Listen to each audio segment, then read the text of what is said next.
আপোনাৰ সুন্দৰ চকুজুৰিৰ চকু শুকান হোৱাৰ সমস্যা হৈছে নেকি? তেন্তে আমাৰ এই বিশেষ প্ৰতিবেদন আজি আপোনাৰ বাবে।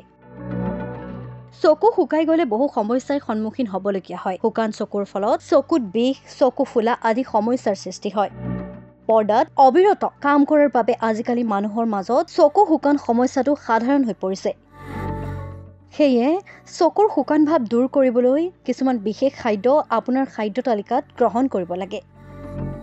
বৰ্তমান সময়ত চকু শুকান হোৱাৰ সমস্যা বৃদ্ধি পাবলৈ ধৰিছে। কম্পিউটাৰৰ সন্মুখত বহি কাম কৰা মানুহৰ ক্ষেত্ৰত এই সমস্যা সৰ্বাধিক দেখা পোৱা যায়। দীৰ্ঘ সময় টিভি চোৱা, মোবাইল ফোন চলোৱা আদি কাৰণত এই সমস্যাই বৃদ্ধি পাবলৈ ধৰিছে। বায়ু প্ৰদূষণ, কম আৰ্দ্ৰতা, এচি বা ফেনৰ পৰা প্ৰত্যক্ষভাৱে বায়ু সংস্পৰ্শলৈ অহাৰ ফলতো চকু শুকান হোৱাৰ সমস্যা দেখা দিয়ে। আজি জানি লওক চকু শুকাই যোৱা সমস্যা কেনেকৈ ৰোধ কৰিব। এই সমস্যাৰ সৃষ্টি হলে প্ৰচুৰ পৰিমাণে পানী খাব লাগে। নিয়মিত চকুৰ ব্যায়াম অতি প্ৰয়োজনীয়।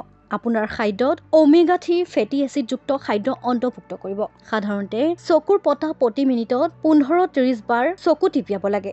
20 ছেকেণ্ডতকৈ অধিক সময়ৰ বাবে চকু খোলা ৰাখিব নালাগে। প্ৰতি 20 মিনিটৰ মূৰে মূৰে কেইছেকেণ্ডমানৰ বাবে যিকোনো ডিছপ্লেৰ পৰা চকু আঁতৰাই ৰাখিব লাগে। ৰ'দত ওলাই যাওঁতে ভাল মানৰ ছানগ্লাছ পিন্ধা অভ্যাস কৰিব। পৰিষ্কাৰ কাপোৰ এটুকুৰা কুহুমীয়া পানীত ডুবাই কাপোৰখন চেপি 5 মিনিট চকুত ৰাখিব পাৰে। তাৰ পিছত চকুৰ ওপৰৰ আৰু তলৰ পতাত কাপোৰখনে লঘু চাপেৰে মালিচ কৰি চকুৰ মলি পৰিষ্কাৰ কৰিব পাৰে। ইয়াৰ ফলত চকু আৰ্দ্ৰতাও বৃদ্ধি পাব। অত্যাধিক চকু শুকাই যোৱা সমস্যা হলে চিকিৎসাৰ পৰামৰ্শ গ্ৰহণ কৰক। মনত ৰাখিব যে চকু শৰীৰৰ অন্যতম সংবেদনশীল অংগ, গতিকে কোনো কাৰণত ইয়াক অৱহেলা নকৰিব।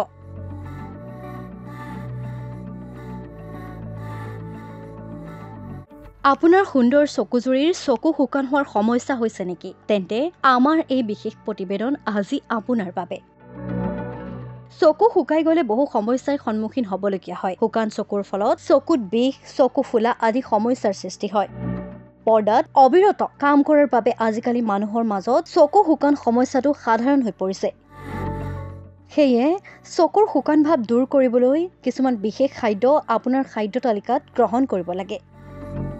বৰ্তমান সময়ত চকু শুকান হোৱাৰ সমস্যা বৃদ্ধি পাবলৈ ধৰিছে। কম্পিউটাৰৰ সন্মুখত বহি কাম কৰা মানুহৰ ক্ষেত্ৰত এই সমস্যা সৰ্বাধিক দেখা পোৱা যায়। দীৰ্ঘ সময় টিভি চোৱা, মোবাইল ফোন চলোৱা আদি কাৰণত এই সমস্যাই বৃদ্ধি পাবলৈ ধৰিছে।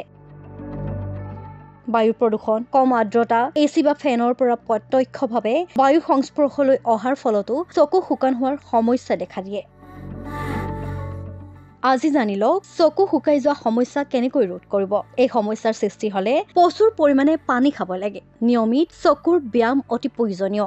আপোনাৰ খাদ্যত ওমেগা 3 ফেটি এচিডযুক্ত খাদ্য অন্তৰ্ভুক্ত কৰিব। সাধাৰণতে চকুৰ পতা প্ৰতি মিনিটত 15-30 বাৰ চকু টিপিয়াব লাগে। 20 ছেকেণ্ডতকৈ অধিক সময়ৰ বাবে চকু খোলা ৰাখিব নালাগে। প্ৰতি 20 মিনিটৰ মূৰে মূৰে কেইছেকেণ্ডমানৰ বাবে যিকোনো ডিছপ্লেৰ পৰা চকু আঁতৰাই ৰাখিব লাগে। ৰ'দত ওলাই যাওঁতে ভাল মানৰ ছানগ্লাছ পিন্ধা অভ্যাস কৰিব। পৰিষ্কাৰ কাপোৰ এটুকুৰা কুহুমীয়া পানীত ডুবাই কাপোৰখন চেপি 5 মিনিট চকুত ৰাখিব পাৰে। তাৰ পিছত চকুৰ ওপৰৰ আৰু তলৰ পতাত কাপোৰখনে লঘু চাপেৰে মালিচ কৰি চকুৰ মলি পৰিষ্কাৰ কৰিব পাৰে। ইয়াৰ ফলত চকু আৰ্দ্ৰতাও বৃদ্ধি পাব।